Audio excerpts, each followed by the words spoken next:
Close your eyes. Picture a sea. Dark, cold, endless. Now picture a dream. Not yours, but a queen's. It's the year 1587. You are John White, artist, explorer, accidental politician. And this is your second chance. But we're getting ahead of ourselves. Let's rewind. England, late 1500s. The air smells like ambition and fish. The theaters are loud. The plague is louder, and everyone wants a slice of the new world. Spain is already knee-deep in gold from the Americas. France is planting flags faster than they can say bonjour. And England?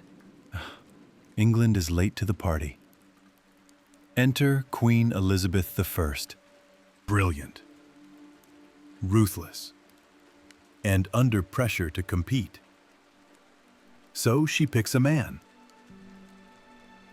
Not a general, not a priest, a poet? A court favorite named Sir Walter Raleigh. Now Raleigh's a man of style. Velvet cloaks, dramatic cheekbones, probably owned a dozen mirrors. But more than that, he's ambitious. And the Queen? She gives him a challenge. Go forth, explore the new world, plant the English flag, and don't embarrass me. Oh, and do it in 10 years or lose everything. No pressure. So what does Raleigh do? He sends scouts, 2 men, Philip Amatus and Arthur Barlow. Think of them as 16th century real estate agents with swords. They land on an island off the coast of what we now call North Carolina. Their report? Glowing. It's fertile, they say. It's beautiful. The natives are friendly. There's potential. They name-drop the Croatan people. Curious, welcoming, helpful. It's a glowing 5-star review with a must-colonize badge. Of course, they leave out a few things, like the humidity, like the bugs, like the fact that none of them really know how to farm or survive off the land. But Raleigh, he's convinced. And the Queen, she wants results. So Raleigh begins his next move. In 1585, he sends about 100 men across the Atlantic, a mix of sailors, soldiers, and glorified adventurers. Men who've read about farming, but wouldn't recognize a potato in the wild. Their leader? Sir Richard Grenville, a man known for 2 things, being brave and being completely unreasonable. They're told to settle, survive, and set up a base. Instead, they offend the locals, build a half fort, and start running low on food almost immediately.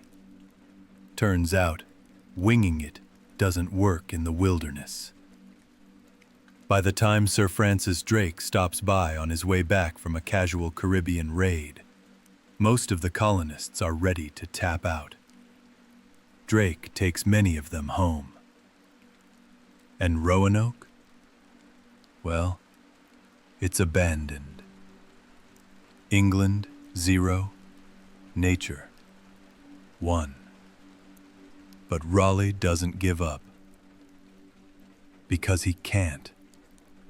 That 10-year clock is ticking. And failure? It isn't just expensive, it's humiliating. So he tries again. But this time, it won't be just soldiers. This time, it'll be families, mothers, fathers, children, dreamers, builders, believers, people like you. Let me pause right there, because I want you to imagine it for a second. Would you have signed up for this? A wooden boat. Months at sea. No GPS. No food delivery. Just the promise of land that might not even want you. Because this wasn't just exploration. It was risk. It was desperation. It was hope. So, would you have taken that chance? Would you have put your name down on the passenger list? Or would you have stayed in London, pretending to like boiled mutton and waiting for someone else to make history? Because the people who did go, they weren't perfect, but they were brave. And one of them was John White. This is where the real story begins. And trust me, it's going to get messy. Before we dive into Chapter 2, I want to ask you something. Where are you tuning in from? And what time is it for you? Drop it in the comments below. It's incredible how a mystery from 1587 can bring us together across time zones and oceans. Now let's get messy. Chapter 2. The Second Voyage. Families and Fragility.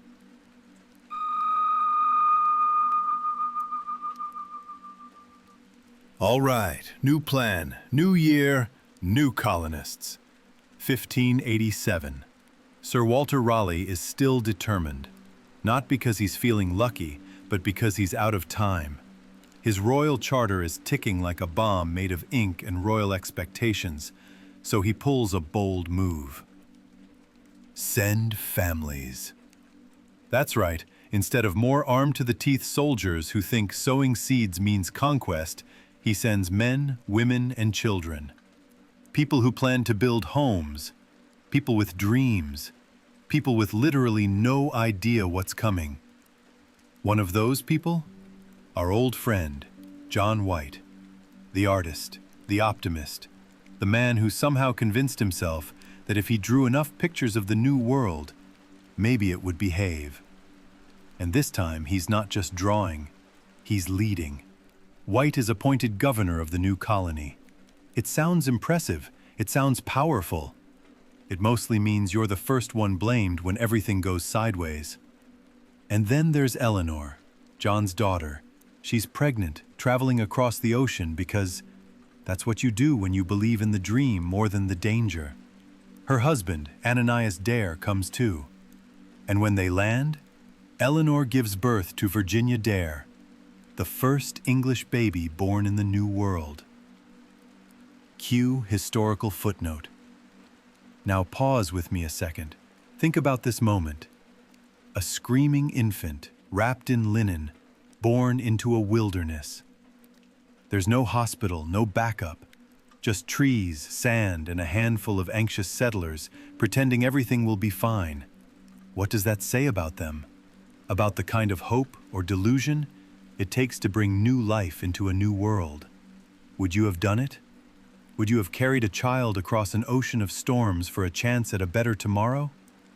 Let me know, because moments like this, they define the human condition.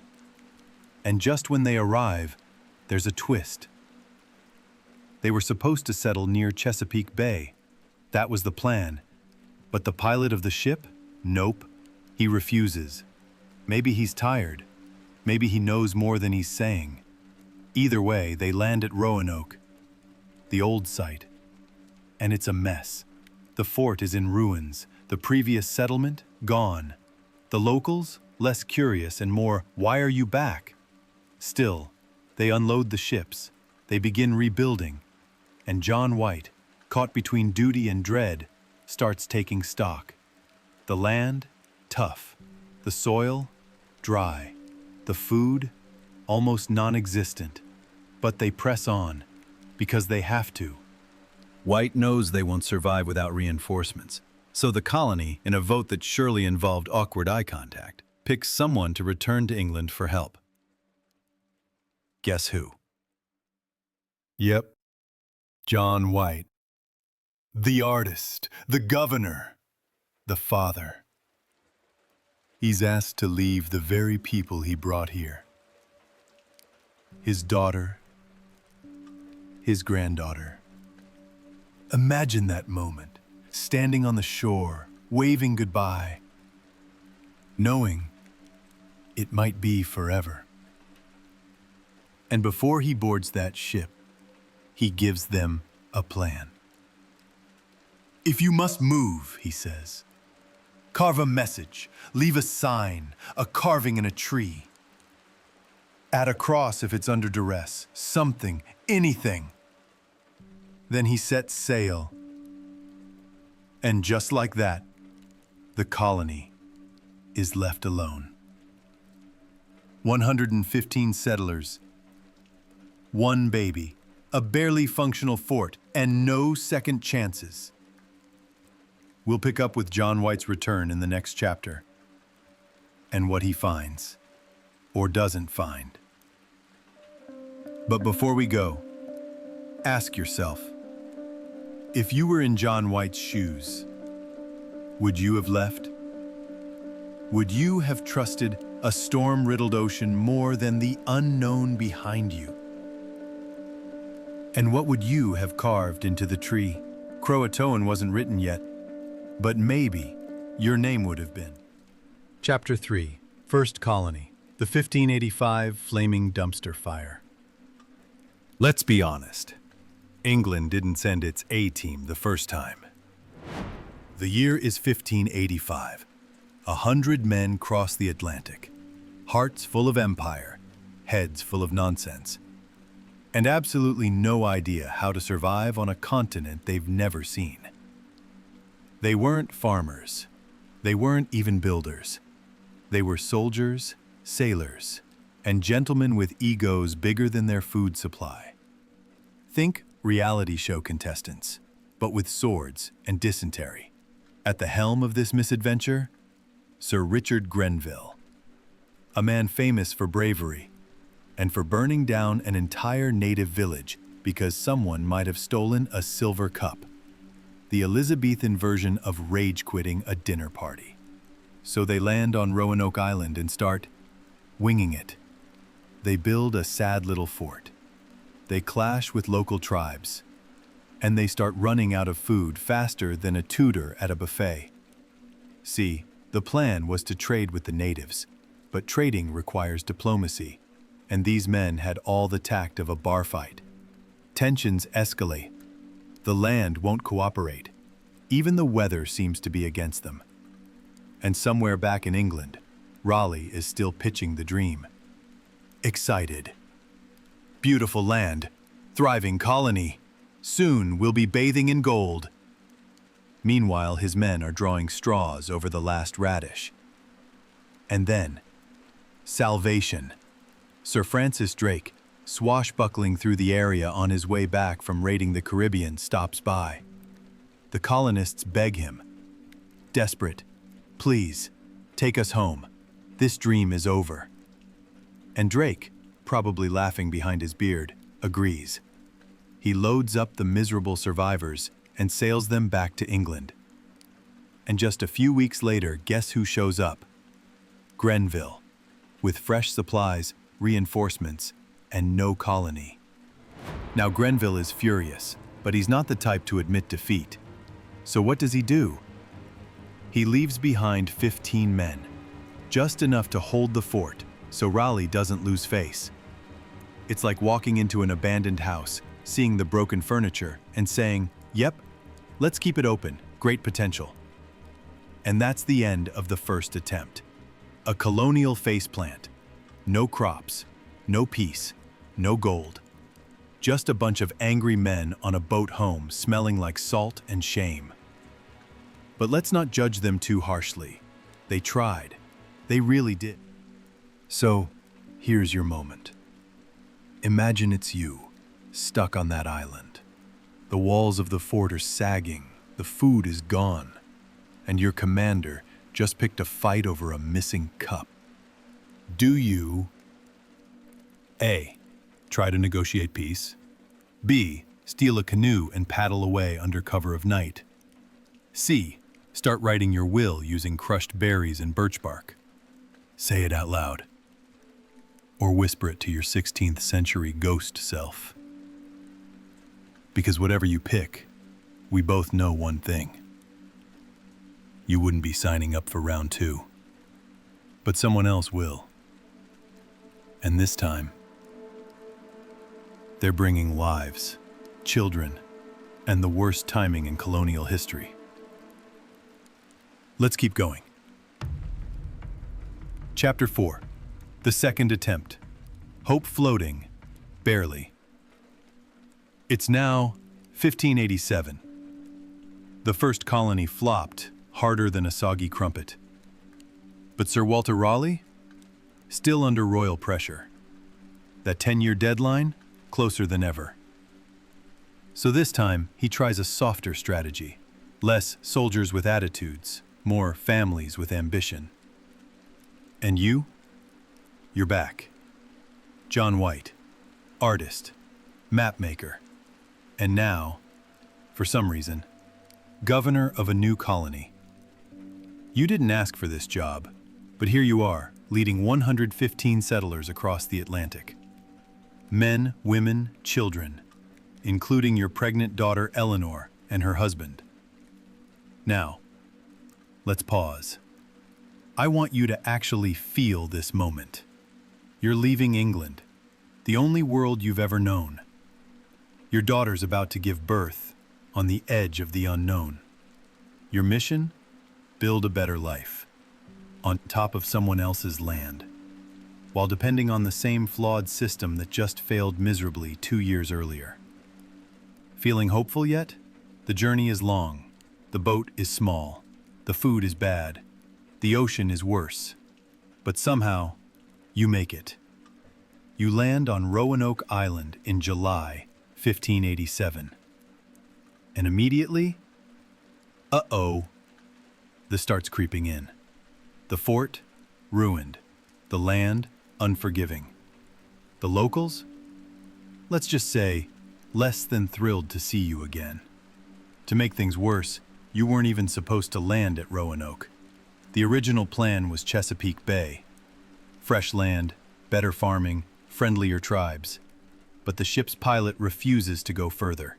He drops you off at the old, cursed location and says, "Good luck, don't die," and sails away.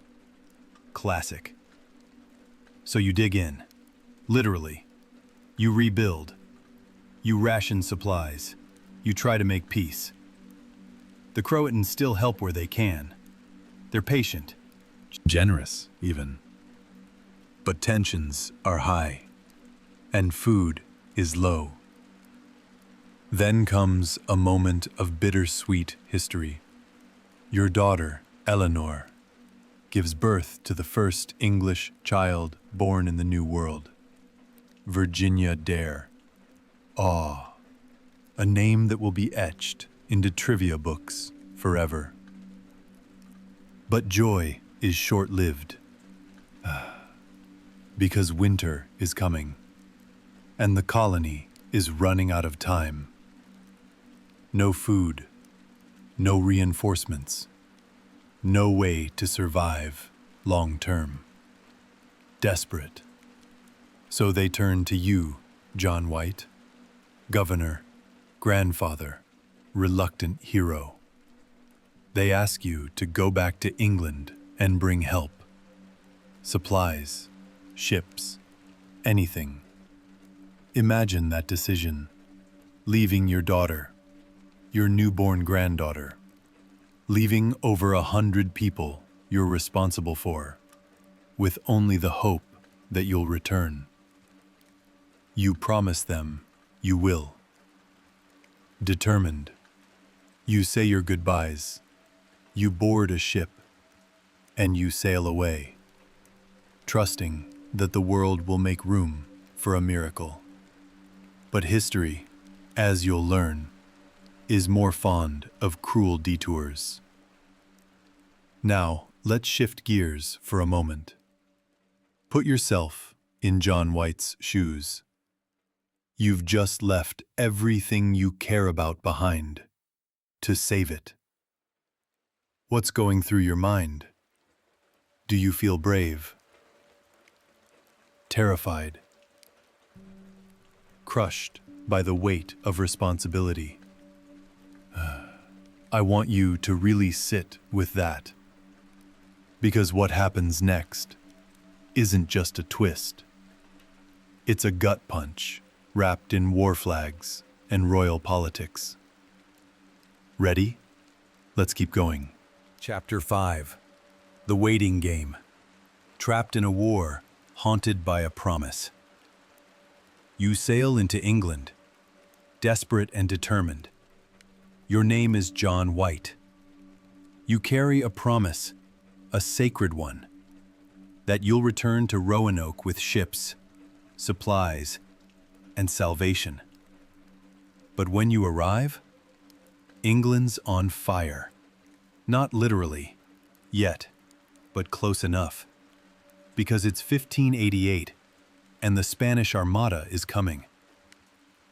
Now, for those not up on their 16th century global politics, let me paint you a picture.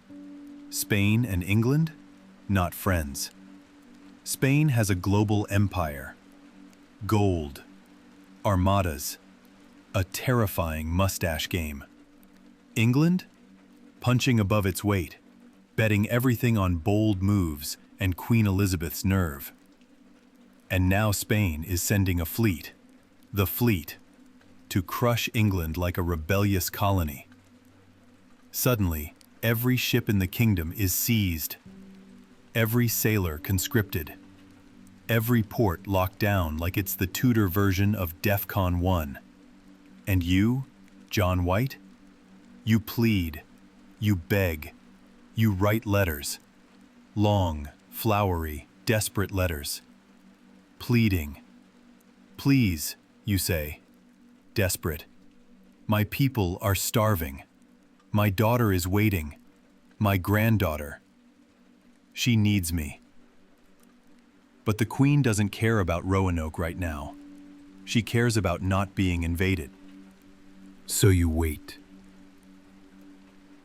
1 month, then 2, then a year. You pace, you plan. You try to find privateers willing to sneak across the Atlantic. Twice you nearly set sail. Twice your ships are captured, not by Spain, but by pirates. Because of course they are. And meanwhile, what's happening on Roanoke? Are they holding out, starving, fighting, dying? You don't know. And it's that not knowing that eats at you. That quiet, constant, bone-deep dread. Like a clock ticking down, but you can't see the hands. Now let's stop again, because this isn't just history. This is human. Imagine being John White, sitting in a smoky English tavern, hands wrapped around a cup of sour ale, thinking about the faces you left behind. You promised them you'd come back, and every day that passes makes that promise feel more like a lie. So I'm going to ask you again, could you handle that weight? Could you sleep, knowing your family might be starving? Could you live with that? Because John White had to. And after 3 years, 3 long, brutal, guilt-riddled years, he finally gets a ship. Not from the Queen. From a private company, out of pocket, under the radar. It's not much, but it'll float. So in 1590 he boards, he sails, and he prays, because he's coming home. And whatever he finds on that island, it won't be what he left behind. Let's continue. Chapter 6. The Return. Croatoan.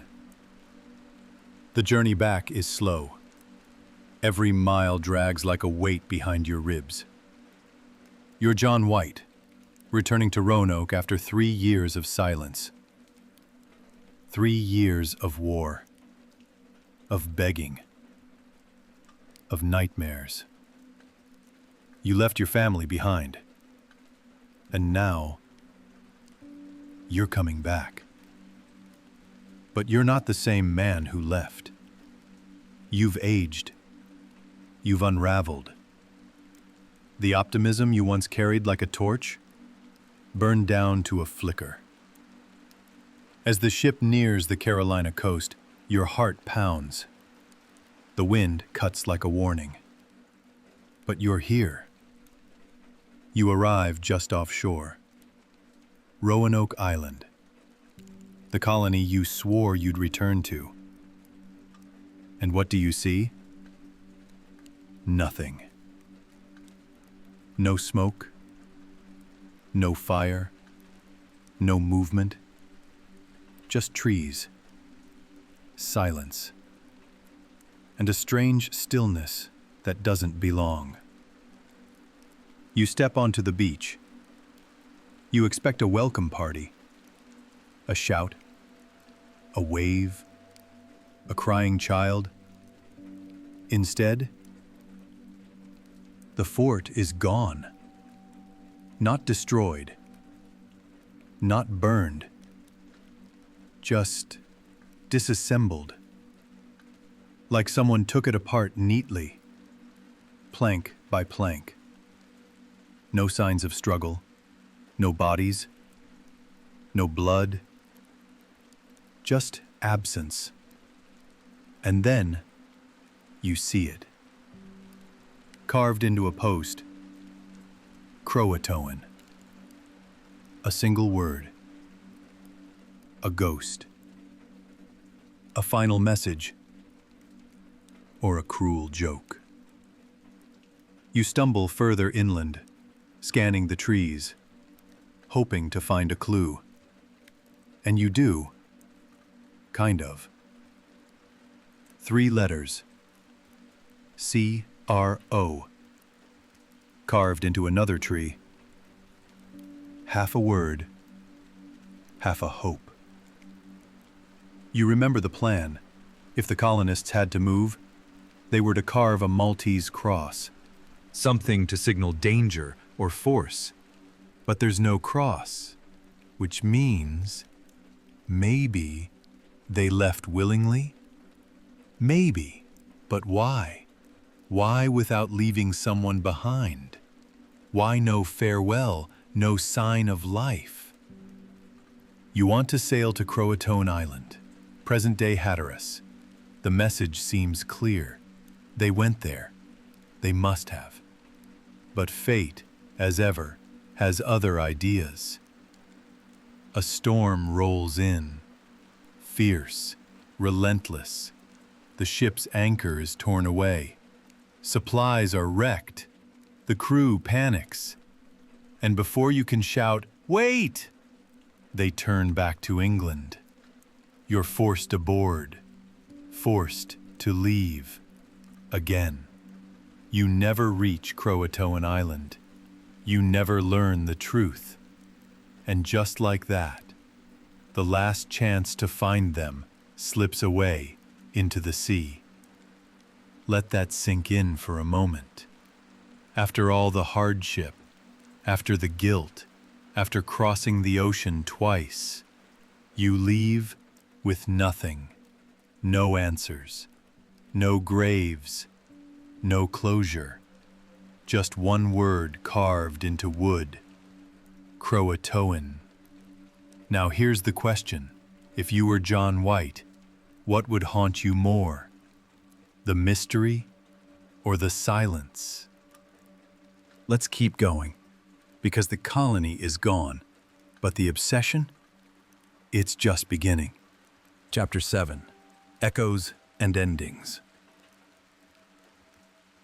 Years pass, then decades, then centuries, and still no one knows what happened on Roanoke Island.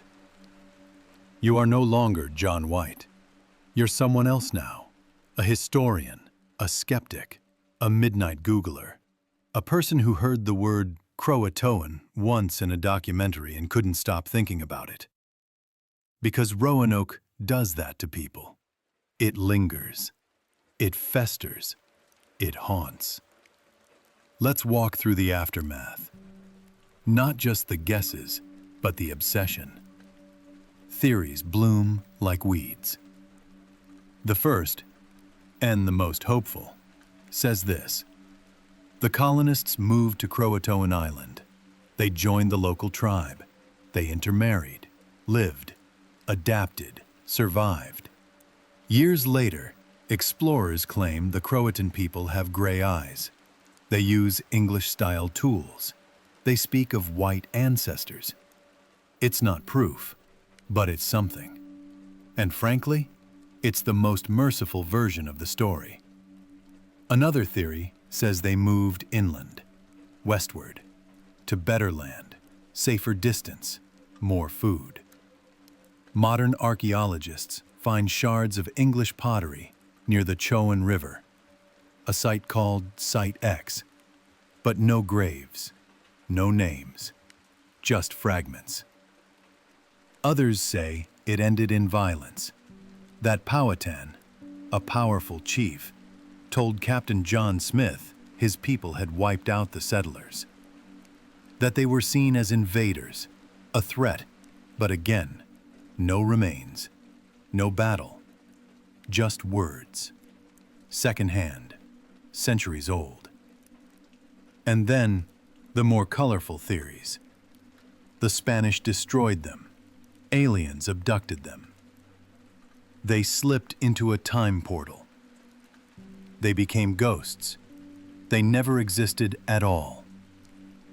Internet forums, Reddit threads, TikTok videos. Everyone wants to solve it. Everyone wants to be the one who cracks the case. But no one has.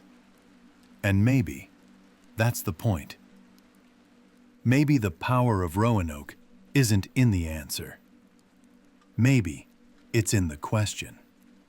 Why do we still care?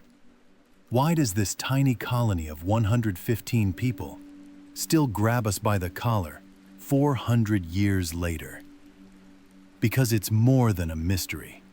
It's a mirror. We see ourselves in them.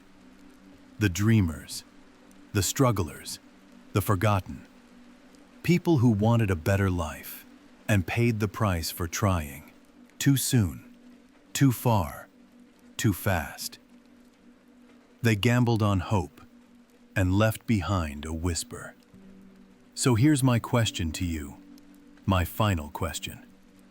If you were in their shoes, would you have stayed behind in Roanoke? Would you have waited? Would you have carved a message, gone inland, trusted strangers? Or would you have disappeared into the trees, hoping someday someone would remember you? Let me know. Seriously. Drop your theory, your gut feeling, your wildest idea. Because maybe, just maybe, that's how this story lives on. Not in bones or maps, but in us, the people still listening. Thank you for joining me on this journey. If it moved you, if it made you think, share it. And if you've got your own theory, well, I'm listening. Because Roanoke may be lost, but the story, it's still very much alive. And now, the voices of Roanoke fade into the mist. Let their echoes rest with you as the fire crackles and the sea breathes on. Close your eyes, let the mystery go, and drift.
Mm-hmm.